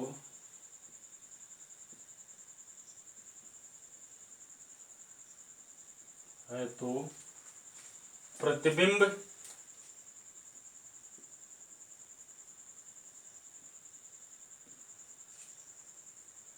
इधर बनेगा वस्तु की ओर, प्रतिबिंब वस्तु की ओर सीधा आभासी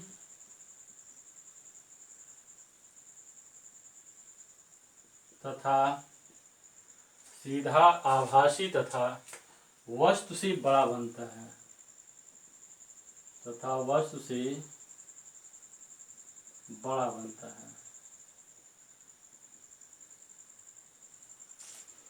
परंतु जब वस्तु फोकस तथा प्रकाशिक केंद्र के बीच में होती है तो प्रतिबिंब वस्तु की ओर सीधा आभासी तथा वस्तु से बड़ा बनता है। स्टूडेंट इसको नोट कर लें।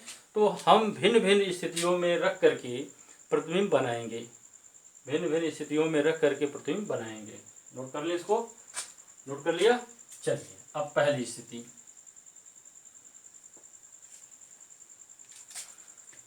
स्थिति क्या है?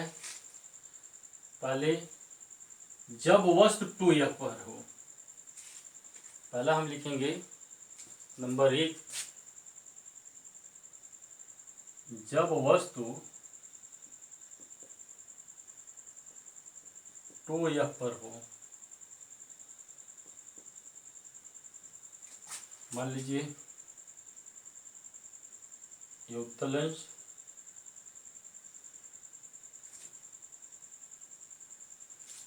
ये मुख्य अक्ष है, ये ऑप्टिकल सेंटर इसका है, यहाँ पर f और यहाँ पर इतनी दूरी पर 2f, हम वस्तु को 2f पर रख रहे हैं,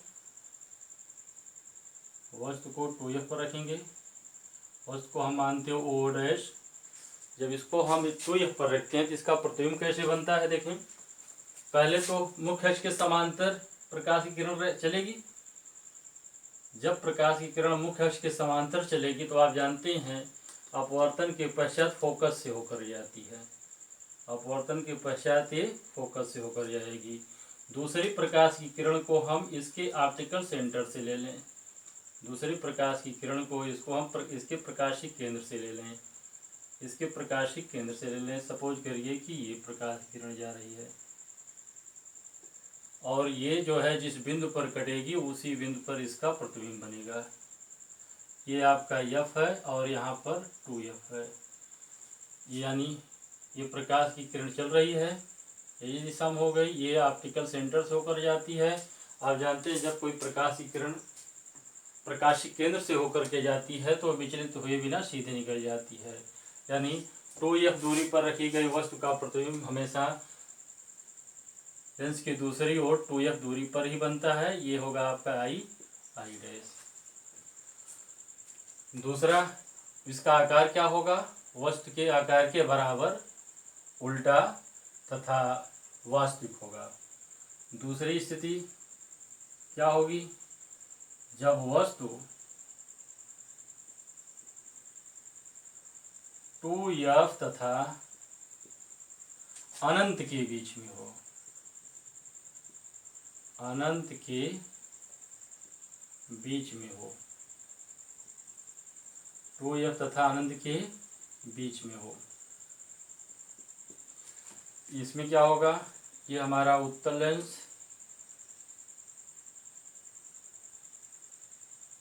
ये मुख्य अक्ष, ये आपका f, यहाँ पर 2f। हम इसको बना लें कि यहाँ पर जो है कोई वस्तु रखी गई है f तथा 2f तथा अनंत के बीच में, ये वस्तु है O'। इसका प्रतिबिंब बनाएंगे। सबसे पहले मुख्य अक्ष के समांतर किरण को ले चलेंगे, मुख्य अक्ष के समांतर प्रकाश किरण चलेगी अपवर्तन होगा। अपवर्तन होने के पश्चात की किरण को हम इसके ऑप्टिकल सेंटर से लेकर के चलेंगे, इसके ऑप्टिकल सेंटर से लेकर चलेंगे। आप जानते हैं कि जो प्रकाश किरण इस ऑप्टिकल सेंटर से होकर जाएगी, विचलित हुए बिना सीधे निकल जाती है। यानी ये प्रकाश किरण यहाँ चली और ये इसको जो है यहाँ पर मिल रही है। ये आपका होगा, ये पॉइंट है आपका एफ, और ये प्रकाश यहाँ पर प्रतिबिंब बन रहा है, और ये होगा आपका 2f, यानी ये होगा आपका आई डैश। प्रकाश जब उत्तल लेंस के सामने जब वस्तु जो है 2f और अनंत के बीच में होती है तो उसका प्रतिबिंब फोकस तथा 2f के बीच में बनता है। यानी ये किरण आरेख अगर मैं दिखाऊं, ये किरण इधर चली, इधर हो गई, इधर चली, ठीक है, ये इसका ऑप्टिकल सेंटर है। ठीक, तीसरी स्थिति क्या होगी? जब प्रकाश की किरण जब वस्तु अनंत पर हो। तीसरी स्थिति होगी जब वस्तु अनंत पर हो। जब वस्तु अनंत पर हो,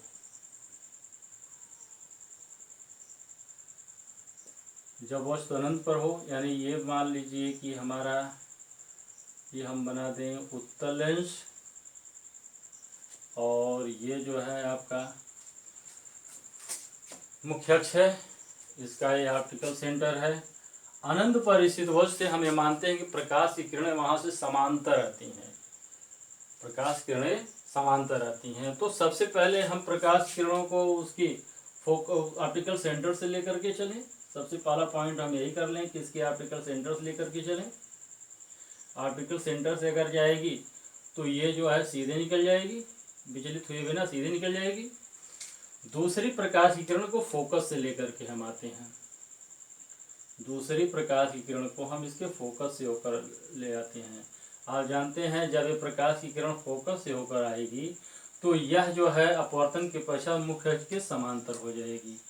ये अपवर्तन के पश्चात मुख्य अक्ष के समांतर हो जाएगी, यानी अब ये किरण जहाँ पर मिलेगी ये फोकस पर मिलेगी और यहीं पर इसका प्रतिबिंब बनेगा।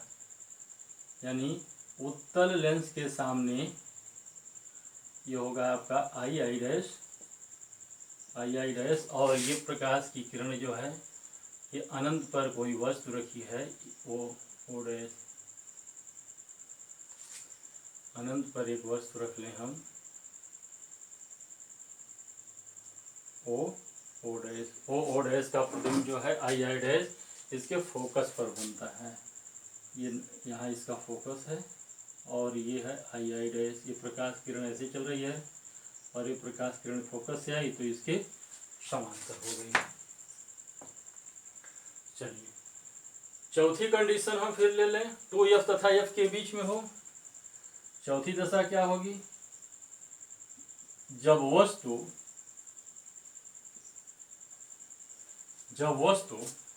2f तथा f के बीच में हो, वस्तु 2f तथा f के बीच हो।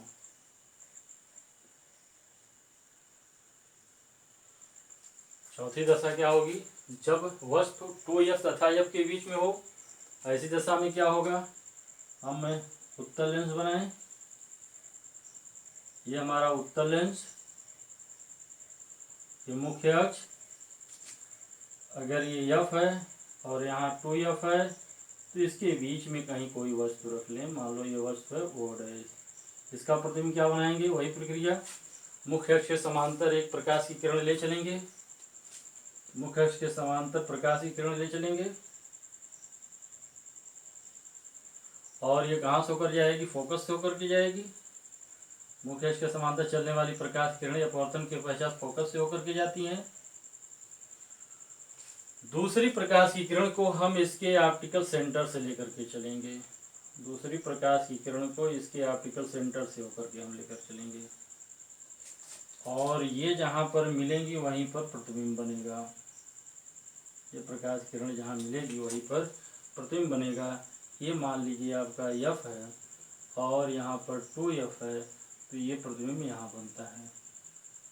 यानी यह प्रतिबिंब जो है आपका यहाँ पर बनेगा आई आई डैश। प्रकाश की किरण ये ऐसे लेकर चल रहे हैं, इधर जा रही है और ऐसे ऑप्टिकल सेंटर से जा रही है तो सीधे निकल जा रही है। नोट कर ली इसको, नोट कर लिया। चलिए अब पांचवी दशा लिखेंगे, मिटा दें इसको। चलिए पांचवी दशा देखिए, पांचवी दशा क्या होगी?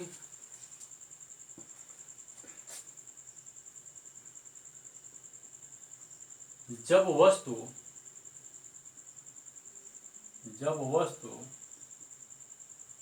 फोकस पर हो,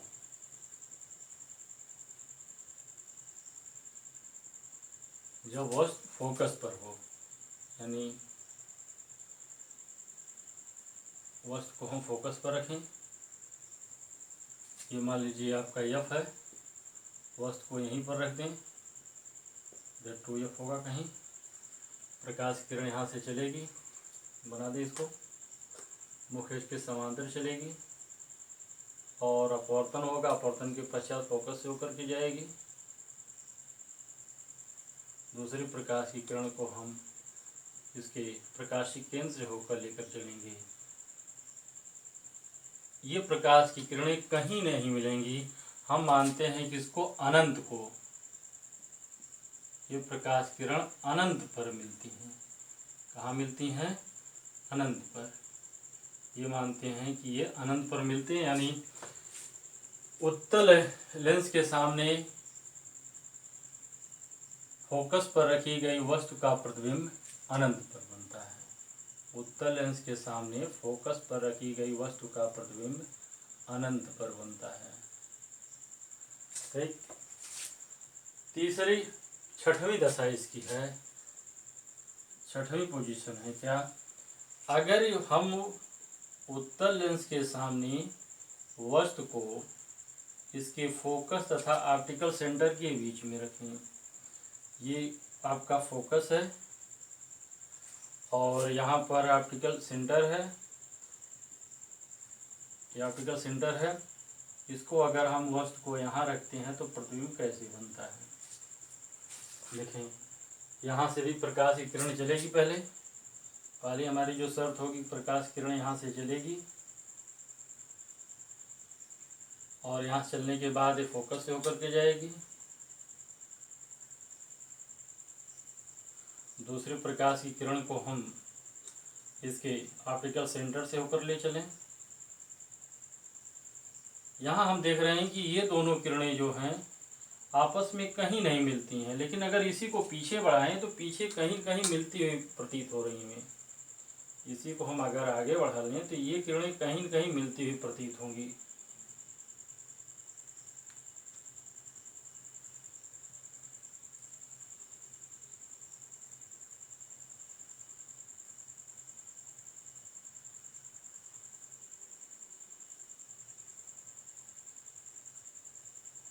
जिस बिंदु पर मिलेगी वहीं पर इसका आभासी प्रतिबिंब बनेगा। जिस बिंदु पर मिलेंगी वहीं पर इसका आभासी प्रतिबिंब बनेगा। ओ डैश का प्रतिबिंब जो बनेगा ये बनेगा आई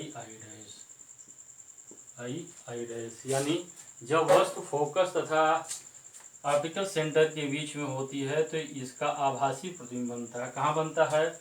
वस्तु की ओर बनता है, सीधा बनता है तथा वस्तु से बड़ा बनता है। स्टूडेंट इसको नोट कर लें,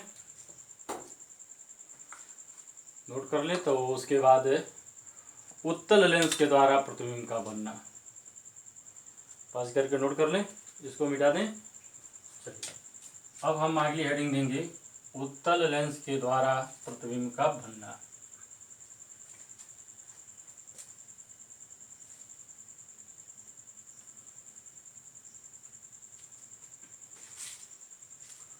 आगे हम लोग पढ़ेंगे अवतल लेंस के द्वारा प्रतिबिंब का बनना। अवतल लेंस के द्वारा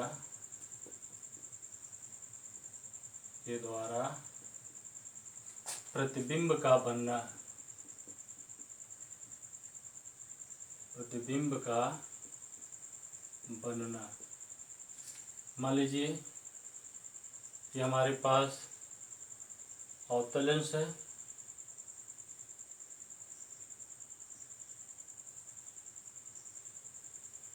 इसका मुख्य अक्ष है।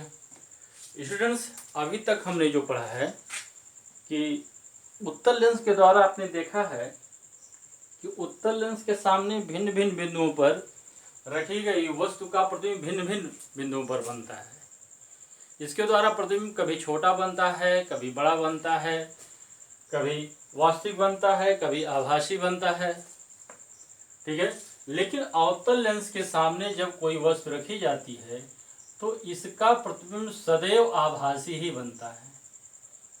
अवतल लेंस के सामने चाहे जिस बिंदु पर वस्तु रखी जाए, यानी हम कहेंगे अवतल लेंस के सामने प्रत्येक बिंदुओं पर रखी गई वस्तु का प्रतिबिंब सदैव आभासी बनता है, वस्तु से छोटा बनता है, सीधा बनता है तथा इसके ऑप्टिकल सेंटर और फोकस के बीच में बनता है। कैसे बनता है देखें, मान लीजिए एक हमारे पास अवतल लेंस है जिसका प्रकाशीय केंद्र O है। इसके सम्मुख एक वस्तु रखी गई O'। यहाँ से किरण आरेख चलेगी, किरण आरेख बनाएंगे। ये मुख्य अक्ष के समांतर एक प्रकाश की किरण चलेगी। चलने के बाद अपवर्तन होगा। आप जानते हैं कि अवतल लेंस जो होता है डाइवर्जिंग होता है। ये किरण की, ये प्रकाश की किरण को फैला देगा इस तरह से, इस तरह प्रकाश किरण इधर चली जाएंगी। इसी को जब हम पीछे बढ़ाएंगे तो ये फोकस से होकर जाती हुई प्रतीत होंगी। इसी को जब हम बढ़ाएंगे आगे तो ये फोकस से होकर जाती हुई प्रतीत होंगी। मीनिंग दैट इसको हम इस तरह से लगेगा कि यहाँ जा रही हैं। इन्हीं को, इसी को जब आगे बढ़ाते हैं तो ये फोकस से होकर जाती हुई प्रतीत होंगी। इस तरह से फोकस से होकर जाती हुई प्रतीत होंगी। दूसरी प्रकाश की किरण को, ये आपका फोकस होगा। दूसरी प्रकाश की किरण को हम प्रकाशिक केंद्र से होकर लेकर चलते हैं। दूसरी प्रकाश की किरण को प्रकाशिक केंद्र से लेकर चलते हैं। आप जानते हैं कि प्रकाश की किरणें जब प्रकाशिक केंद्र से होकर जाती है तो वह विचलित हुए बिना सीधे निकल जाती है। यानी ये प्रकाश की किरण जो इस मुख्य अक्ष के समांतर गई, ये डाइवर्ज हो गई, और ये प्रकाश की किरण जो प्रकाशिक केंद्र से होकर जा रही है ये विचलित हुए बिना सीधे निकल गई। ये दोनों किरणें जिस बिंदु पर मिलेंगी वहीं पर इसका प्रतिबिंब बनेगा। यानी ये यहाँ पर बनेगा I डैश। इस अवतल लेंस में जब वस्तु अनंत पर होती है तो उसका प्रतिबिंब जो है फोकस पर बनता है और बिंदुवत होता है। जैसे ये अनंत, हम मानते हैं अनंत से आने वाली प्रकाश किरण इसके समांतर है। ये प्रकाश किरण ऐसे आई और इधर चली गई, ऐसे इधर आई, ये भी इधर चली गई। इन दोनों को मिलाएंगे, जिस बिंदु पर मिलेगी वहीं पर इसका प्रतिबिंब बनेगा, यानी फोकस पर बनेगा। ये जो है इसी बिंदु पर प्रतिबिंब बनेगा। ठीक, यानी हम कह सकते हैं अवतल लेंस के सामने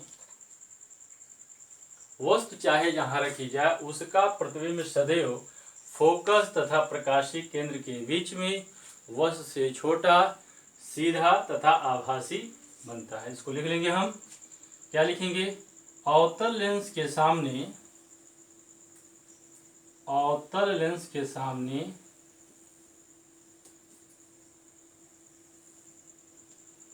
अवतल लेंस के सामने रखी गई सभी बिंदुओं पर, अवतल लेंस के सामने रखी गई सभी बिंदुओं पर वस्तु का प्रतिबिंब, अवतल लेंस के सामने रखी गई सभी बिंदुओं पर वस्तु का प्रतिबिंब, वस्तु का प्रतिबिंब सदैव वस्तु से छोटा, वस्तु से छोटा, सीधा, आभासी, सीधा, आभासी तथा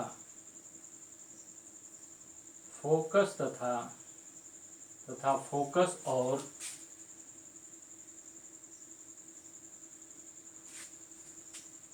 आभासी तथा फोकस और प्रकाशिक केंद्र के बीच में बनता है, और प्रकाशिक केंद्र के बीच में बनता है। अवतल लेंस के सामने, अवतल लेंस के सामने रखी गई सभी बिंदुओं पर वस्तु का प्रतिबिंब सदैव वस्तु से छोटा, सीधा, आभासी तथा फोकस और प्रकाशिक केंद्र के बीच में बनता है। स्टूडेंट्स, ये आपका जो है इस तरह से लेंस के द्वारा भिन्न भिन्न स्थितियों में, चाहे उत्तल हो चाहे अवतल हो, इसके द्वारा प्रतिबिंब कैसे बनता है, यह आपका था। आप इसको एक बार अपने स्वयं प्रैक्टिस करिए, पुस्तक से और पढ़िए, आप इसका प्रैक्टिस करते रहिए। इसमें बहुत सारे क्वेश्चन पूछते हैं, चाहे कंपटीशन हो अथवा यूपी बोर्ड का एकेडमिक एग्ज़ाम हो, इसमें ज़्यादा क्वेश्चन इससे पूछे जाते हैं। आपको याद रखने की सिर्फ ये ज़रूरत है कि उत्तल लेंस के केस में जो होता है, भिन्न भिन्न बिंदुओं पर रखी गई वस्तु का प्रतिबिंब भिन्न भिन्न स्थानों पर बनता है। जिसको याद रखने के लिए आपको ध्यान देना होगा क्या कि 2f पर रखी गई वस्तु का प्रतिबिंब 2f दूरी पर बनता है। जैसे अब अनंत की ओर ले जाते हैं, प्रतिबिंब 2f से f की ओर खिसकता है। जैसे वस्तु को 2f से f की ओर ले जाते हैं, प्रतिबिंब अनंत की ओर खिसकता है। केवल एक स्थिति में आभासी प्रतिबिंब बनता है। वो कौन सी स्थिति होती है?